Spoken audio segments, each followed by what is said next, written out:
She sat in a glass-walled office on the 21st floor, staring at the city lights. Her reflection looked back at her, perfect hair, tailored suit, calm eyes that hid the storm inside. Everything seemed exactly as she once dreamed: success, status, control. Another victory in court. Another reason for colleagues to raise their glasses and toast her name. She smiled politely, but deep down, she felt the weight of it all. Each win was a reminder: you made it. You escaped. Escaped the place she never wanted to remember. A neighborhood where broken elevators groaned in darkness, where choices were illusions, and futures were stolen by the streets.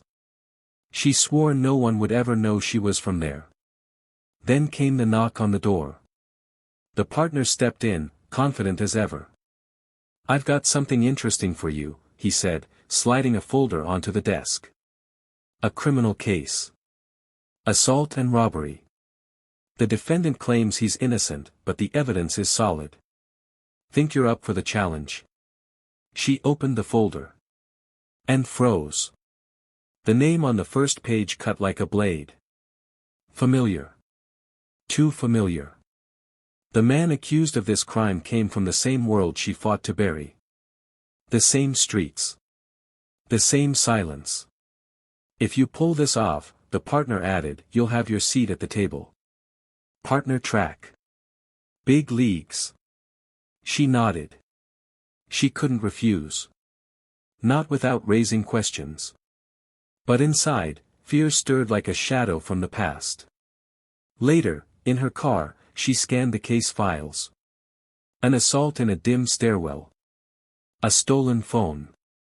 Witnesses pointing to him. Everything stacked against him. But the worst part wasn't the crime. The worst part was what it stirred inside her, the memories she buried, the shame she never admitted. Tomorrow, she would see him face to face. And for the first time in years, she would have to face herself too. The next morning felt colder than usual. She left the polished office towers behind and drove toward the detention center. With every mile, the glass and steel of the city gave way to cracked asphalt and peeling walls. The skyline faded, replaced by rusted fences and gray apartment blocks that leaned against the wind like tired men. Her grip on the steering wheel tightened. These streets remembered her. And she remembered them: the smell of damp stairwells, the sound of angry voices echoing through thin walls, the way silence could feel heavier than noise. She once swore she'd never come back. Yet here she was, retracing the map of a life she tried to erase.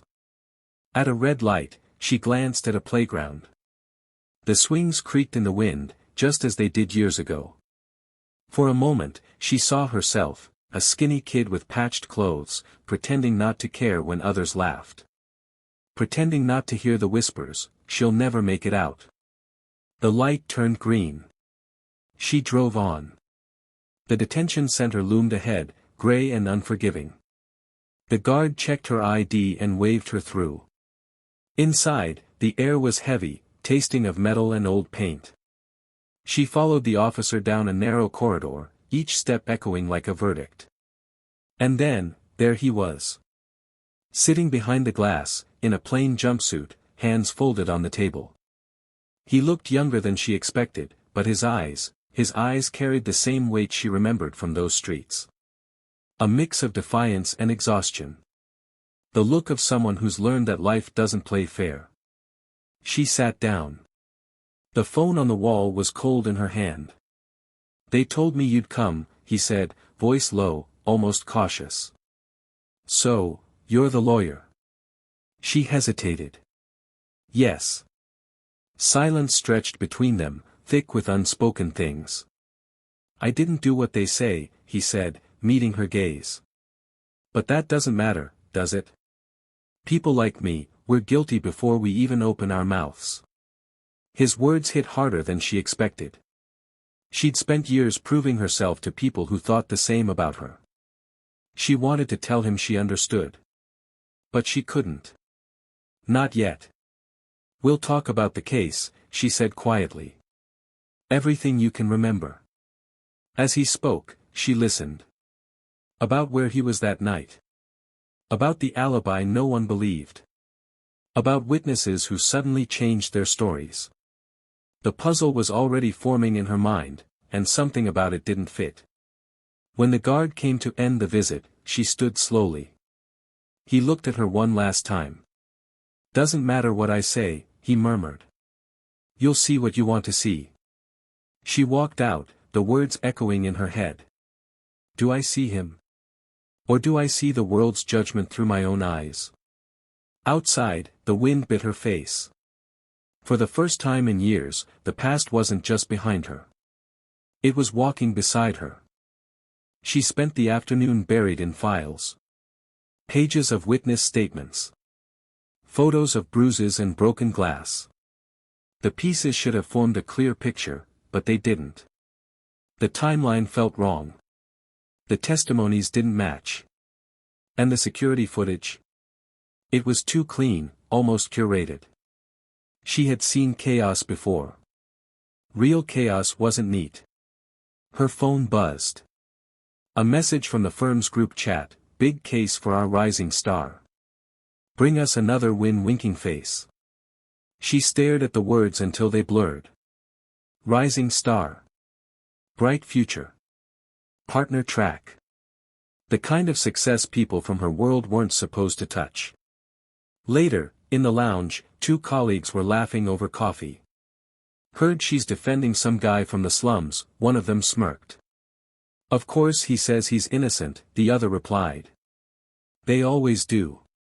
Their laughter cut like glass. She walked past them without a word, heels clicking against the marble floor. Each step felt like a lie. Her phone rang. It was her mother. "How are you, darling?" The familiar voice, warm but sharp at the edges. "Fine," she said, forcing calm. "I heard you're on a criminal case. Don't get too involved. Those people, they'll drag you down. You've worked too hard to climb this high. Don't forget who you are." Who she was.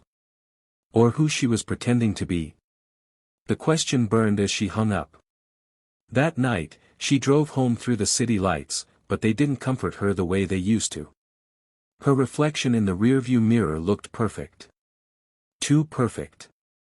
Like someone else's life stretched over her own. And in the quiet, the memory returned, of standing in a cold hallway years ago, hearing voices whisper, "She'll never make it." She'd proved them wrong. But at what cost? On her desk, the folder waited. She opened it again. The victim, a businessman with friends in high places. The accused, a man with no one. Two worlds colliding. One always wins. Unless someone changes the rules. She didn't know yet if she had that kind of courage. But the question wouldn't leave her alone. Morning brought no clarity. Only questions. She sat with the footage again, staring at the grainy images of the stairwell where the attack took place. The victim stumbled into view at 9:42 p.m. At 9:44, a figure appeared. Hood up, face turned. The strike was fast, almost mechanical. Then, static. A 2-minute gap. When the picture returned, the victim was alone, clutching his side. It felt wrong. Not just the violence, but the silence. 2 missing minutes in a building where cameras never blink. She dug deeper. The victim wasn't just a businessman, he was tied to a major developer, a man whose name opened doors and closed mouths. A man who didn't like loose ends. Her phone vibrated. Unknown number. She answered. "You really should let this go," a male voice said. Smooth. Calm. Like someone commenting on the weather. "Who is this?" Click. Deadline. She sat there, the hum of the city outside suddenly too loud. Was this intimidation? A warning? Or just paranoia creeping in? That afternoon, she returned to the detention center. The accused looked the same, tired eyes, clenched jaw, but something in his voice was sharper. "They're setting me up," he said, before she could speak. You need to give me more than that. He leaned closer to the glass. I was working that night. In the shop. You can check the cameras there. But don't bother, they've already made it disappear. Her pulse quickened. She'd heard stories like this before. Back when she lived in places where truth wasn't something you told, it was something you survived. Why would anyone want to frame you, she asked, her tone steady, even as her thoughts raced. Because I saw something I wasn't supposed to. A meeting. A deal. And now I'm the problem. The guard signaled the end of time. She gathered her files, but his last words clung to her. They won't let you win. People like me don't get justice. As she walked out, the corridor felt longer than before. Each step echoed a thought she didn't want to admit, maybe he was right. Maybe this fight was already lost. But another thought came, quieter, stronger, what if he's not lying? That night, as rain hammered against her windows, she stared at the city lights and wondered how many of them hid shadows like this. The courtroom smelled of polished wood and old battles. She sat at the defense table, notes stacked neatly before her, though her hands betrayed the tremor she tried to hide. Across the aisle, the prosecutor smiled, the kind of smile that said he already knew the ending. The hearing began. Witness after witness repeated the same script, they saw him. They were sure. Their voices were steady, rehearsed. Too rehearsed. She watched their eyes, looking for cracks. None appeared. Then came the footage, the neat, edited version. The missing minutes weren't even mentioned. She rose to question it, but the judge cut her off with a glance that carried a warning, don't waste the court's time. Her client sat silent beside her, jaw tight, staring at the table. Every word spoken about him painted him guilty. And she could feel it, the room wanted him guilty. Not because of facts. Because of what he represented. By the end of the day, the case was slipping through her fingers like water. That evening, back at the office, her boss was waiting. Leaning against the door, arms folded, voice soft but heavy with meaning. You've done enough, he said. Don't burn yourself out. File the plea. Close the case. Everyone wins. Everyone? She asked. You, me, the firm. That's what matters. She wanted to shout. To tell him justice mattered more. But his eyes said what his words didn't, don't ruin your future for someone who doesn't matter. Later, in the empty parking garage, her phone buzzed. Another unknown number. You like playing hero? The voice said. Calm, almost amused. You're making a mistake. Careers end over mistakes. Then silence. She gripped the steering wheel until her knuckles whitened. For the first time in years, fear crawled under her skin like ice. Not just fear of losing her job, fear of being dragged back into the darkness she'd escaped. But then, a different feeling pushed through the fear. A stubborn spark. The same one that carried her out of those streets. The one that said, you don't bow to people who think they own the truth. She drove home in silence, city lights streaking past like broken promises. She had a choice now. Walk away and stay safe. Or fight, and risk everything. The question haunted her like a shadow, what kind of person am I if I turn away now? Sleep didn't come that night. She sat at her desk, city lights bleeding through the blinds, files scattered like broken pieces of truth. Every path forward seemed dangerous, but the thought of silence felt worse. She opened her laptop and began pulling every thread she could find. Bank records. Call logs. Property deals linked to the victim. Names that appeared in the shadows of contracts, names that carried weight in boardrooms and back alleys alike. The deeper she dug, the clearer the picture became, this wasn't about a street crime. It was about power, money, and the kind of men who erased problems. By dawn, she had enough to suspect what happened. Not enough to prove it, yet. She called a journalist she trusted once, back when her career was just beginning. The voice on the other end was hesitant. "You realize what you're asking?" "Yes. This could end your career." Her voice didn't shake. "Then let it end for the right reason." The next days blurred into motion. Secret meetings in quiet cafes. Copies of files passed like contraband. Every time her phone buzzed, her chest tightened. Warnings came first, calls with silence on the other end. Then the messages, "Stop now. Or you'll regret it." Her boss summoned her. The conversation was short, cold. "You're off the case," he said. "Clean out your office." "Is that my punishment for trying to do my job?" "It's your punishment for not knowing when to quit." She walked out carrying nothing but a folder. The elevator doors closed, sealing away the life she built brick by brick. That night, she sent the last piece of evidence to the journalist. Her hands shook, not from fear, from the weight of the choice. The article hit the news 2 days later. Corruption.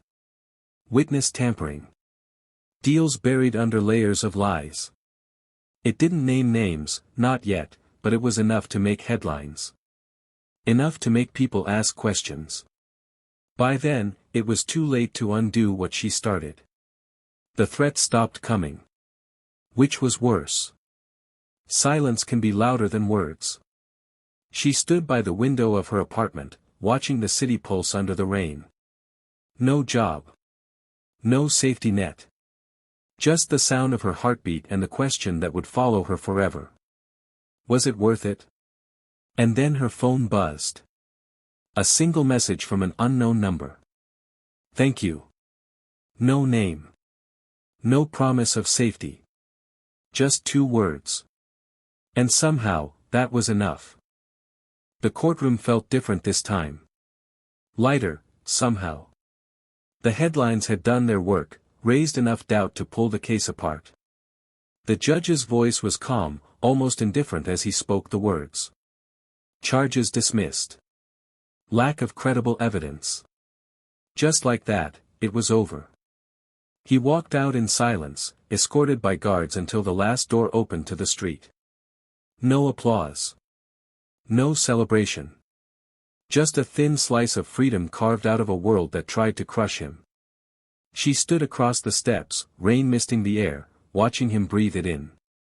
For a moment, his eyes found hers. He didn't smile. He just nodded. A quiet thank you that spoke louder than words. Then he was gone. She stayed there, the city moving around her like nothing had changed. But everything had. Her phone buzzed again, another offer declined, another door closing. The firm had made sure of that. Reputation was a fragile thing in her world, and she had shattered hers with one choice. She walked through the streets without the armor of titles or polished heels. Just a woman who had burned her safety for something bigger. And strangely, for the first time in years, she felt free. Because she understood now, justice isn't about winning cases. It's about refusing to be silent when silence becomes a lie. As she passed a shop window, her reflection stared back. Not the perfect version she once built, but something truer. Someone who had stopped running from where she came from, and from herself. Behind her, voices whispered. People always whisper. About those who dare to break the pattern. She smiled faintly and kept walking. Prejudice builds walls. Courage tears them down. And sometimes, the smallest act of defiance can echo louder than fear. Somewhere, in the hum of the city, she believed justice had taken its first breath. Each of us has a choice, to stay silent and live without waves, or to speak, even if it means risking everything. That choice reveals who we truly are.